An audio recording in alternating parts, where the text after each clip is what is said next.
सारे विपक्ष के भाषण को सुना। सारे विपक्ष के भाषण में असत्य, गुमराह करने वाले तथ्य, निराशावादी, डर और डर की जो पराकाष्ठा हो सकती है कि डर के आगे कुछ नहीं है, हम कभी जीत नहीं सकते, उस तरह के भाषण को देखा। यहां विपक्ष के नेता ने भाषण दिया, सभापति महोदया, मैं वो नहीं हूं जो हूं, जो मैं दिखता हूं वो मैं नहीं हूं। पिछले बार मैंने कहा था कि यहां प्रेत आकर भाषण देके चला गया। इस बार जो मुझे लगा उनके भाषण से कि एक फिल्म हमने देखी थी मिस्टर इंडिया, अनिल कपूर जो है किसी को दिखते नहीं है, फिर दिख जाते हैं। यदि लाल जो है कहीं दिखाई देगा तो वो मिस्टर इंडिया के अनिल कपूर हैं, जो दिखते हैं वो नहीं दिखते हैं, जो दिखते हैं वो नहीं दिखते। विपक्ष का क्या डर है सभापति महोदया, ये आप समझिए। गॉस्पेल ट्रुथ के आधार पर असत्य को सत्य बनाने की कोशिश कर रहे हैं। पूरा विपक्ष जो मुस्लिम की राजनीति करता रहा, आज हिंदू हिंदू चिल्ला रहा है।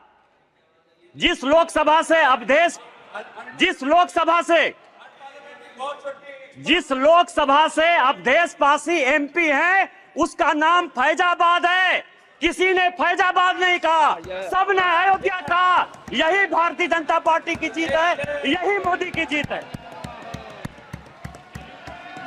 और मैं प्रधानमंत्री जी को बधाई देना चाहता हूं, धन्यवाद देना चाहता हूं।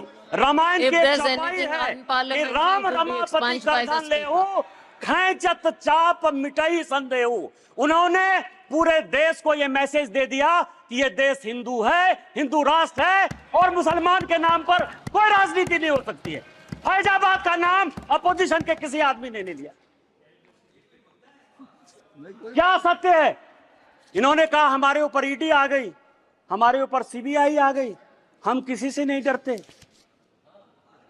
आप वहां चले गए, बांसवाड़ा चले गए, आपने क्या भाषण दे दिया, क्या जीत गए? मैं एक ऐसा शख्स हूं, अखिलेश जी सुनिए आराम से, मेरे ऊपर कांग्रेस और जेएमएम ने 44 केस किए। मेरे 80 साल 85 साल के माँ पिताजी के ऊपर केस हुए। गैलरी में मेरी वाइफ बैठी हुई है, मेरे बच्चे बैठे हुए हैं, उनके ऊपर केस हुआ, भाई के ऊपर केस हुआ। और सरकार ने आरटीआई मैंने मंगाया है, 10 करोड़ रुपया हाई कोर्ट और सुप्रीम कोर्ट में मेरे से केस लड़ने के लिए किया। मैं जब चुनाव लड़ने के लिए गया, राहुल गांधी जी की यात्रा हुई, मल्लिकार्जुन खड़गे का 2 कार्यक्रम हुआ, प्रियंका गांधी जी गई, उन्होंने कहा कि मैं चैम्बर में बैठा रहता हूं, और मैंने कहा कि मैं मोदी का सिपाही हूं, मैं भारतीय जनता पार्टी का सिपाही हूं, और मैंने वचन लिया, प्रण लिया कि मैं जनता के पास वोट मांगने नहीं जाऊंगा। 2 मार्च को पार्टी ने मेरा टिकट अनाउंस किया, 2 मार्च को मेरा चुनाव 1 जून को हुआ। 90 दिन के पूरे कैंपेन में मैंने जनता से वोट नहीं मांगा और मैं यहां पार्लियामेंट में जीत कर आया, आपको हरा कर आया हूं। जिस क्षेत्र से हेमंत सोरेन विधायक हैं, उस जिले का मैं सांसद हूं, और आदिवासी बाहुल्य इलाके से मैं 10,000 वोट से जीत कर आया हूं। मेरा समय है, आप सुनिए, मेरा समय है, 5 मिनट में खत्म नहीं होगा ये बातें। किस तरह का सत्य और असत्य की बात कर रहे हो आप कह रहे हो, मुस्लिम की बात कर रहे हो, मंगलसूत्र की बात कर रहे हो कि प्रधानमंत्री जी ने घुसपैठिया कह दिया।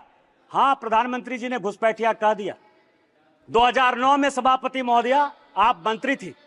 2009 से इस संसद में, इस सदन में मैं 200 बार बोल चुका हूं कि मैं जिस इलाके से आता हूं, बांग्लादेश, वहां बांग्लादेशी घुसपैठिया बढ़ा हुआ है संथाल परगना में।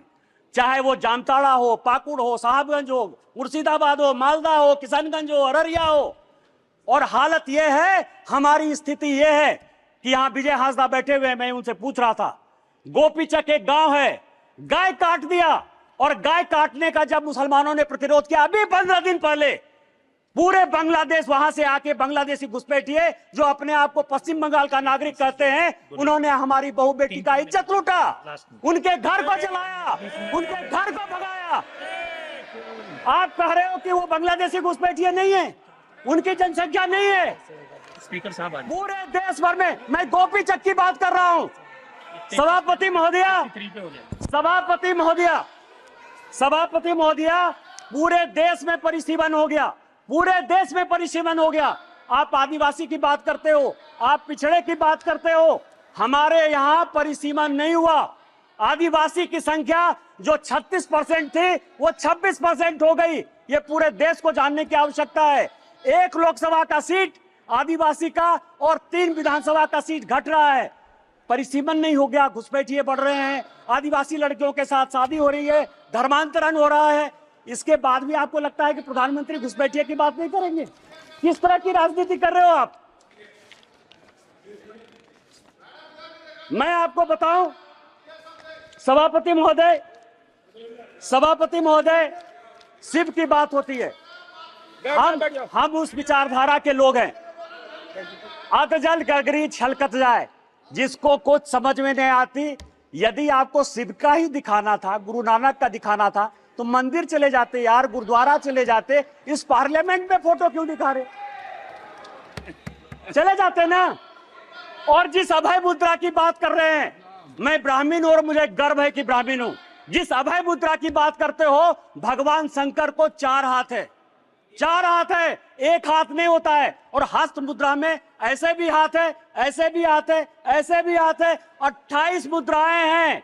और 28 मुद्रा क्या है जो माननीय मोदी जी कह रहे हैं, ये सबको जानने की आवश्यकता है।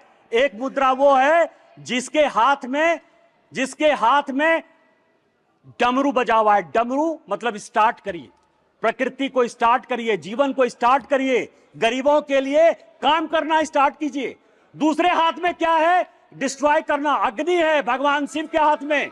वो ये कहता है कि चाहे हेमंत सोरेन हो, चाहे केजरीवाल हो, जो भ्रष्टाचारी है, जिसने जनता का पैसा लूटा है, उसको जेल भेजिए। तीसरा हाथ है जो ये कहता है कि जनता को खाना खिलाइए।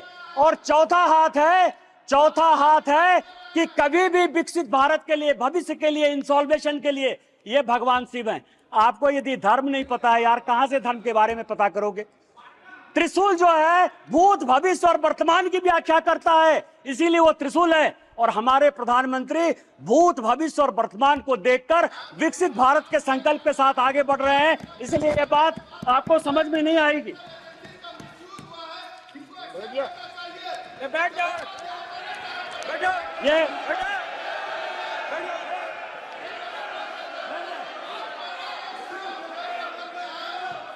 ये सभापति महोदया, ये संविधान की बात करती हैं। अभी मैंने कहा मिसा जी, मैं आपके बारे में बोला, उन्होंने कहा कि मैं बोलूंगा।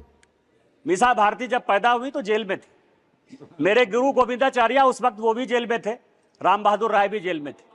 और लालू जी को राम बहादुर राय ने सजेस्ट किया कि अपनी बेटी का नाम मिसा रखते, इसीलिए उनका नाम मिसा भारती।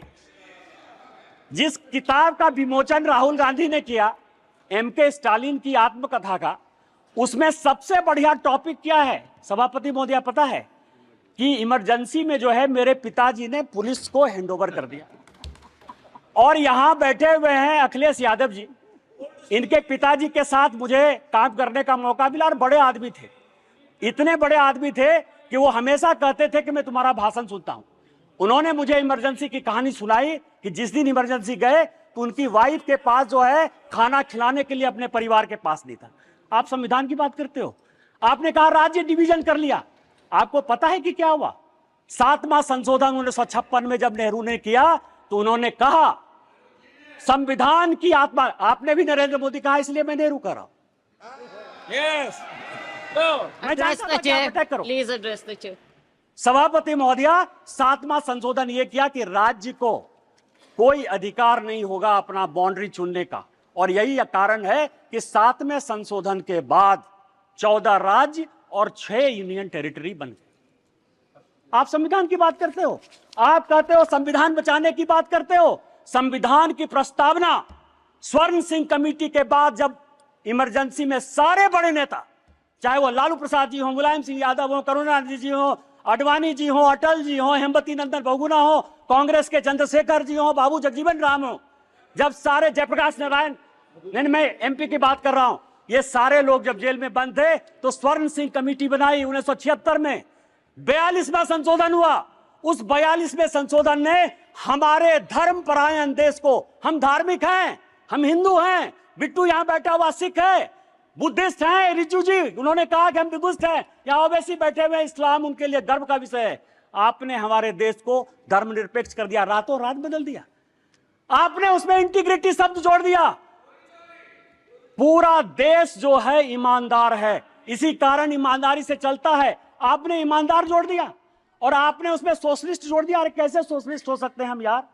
कोई कम्युनिस्ट हो सकता है, कोई कैपिटलिस्ट हो सकता है, तुमने जो है सोशलिस्ट पूरे प्रेम्बल को बदल दिया और आप संविधान बनाने की बात करते हो। उन्होंने कहा कि जो हम कानून बनाएंगे, जो फंडामेंटल राइट हुए थे, जो हमने हमारे फोर फादर्स ने जो फंडामेंटल राइट्स दिए थे, उसके साथ आपने फंडामेंटल ड्यूटीज एक अलग शब्द जोड़ दिया। आप संविधान बनाने की बात करते हो। पूरा का पूरा 42वां संशोधन, उन्होंने कहा कि जो संविधान कानून बनाएगा, क्योंकि इंदिरा गांधी की सदस्यता खत्म हो गई थी, उन्होंने कहा कि हम फिर से रीइंस्टेट होकर देश के प्रधानमंत्री बन जाएंगे। आप मेरे ऊपर कोई क्वेश्चन नहीं कर सकते हो। लोकसभा के जो समय है, समय सीमा 5 साल, उन्होंने कहा अब 6 साल होगा। खाता न वही, इंदिरा गांधी जो कहे सही, संविधान वही है। अरे संविधान बचाने वाले, यदि मोदी ने संविधान बदला, 370 के लिए बदला, शेड्यूल कास्ट के लिए बदला, ओबीसी को संवैधानिक दर्जा देने के लिए बदला। और जब भी schedule caste, schedule tribe, OBC की बात होगी, हम संविधान बदलेंगे और हमको कोई संकोच नहीं।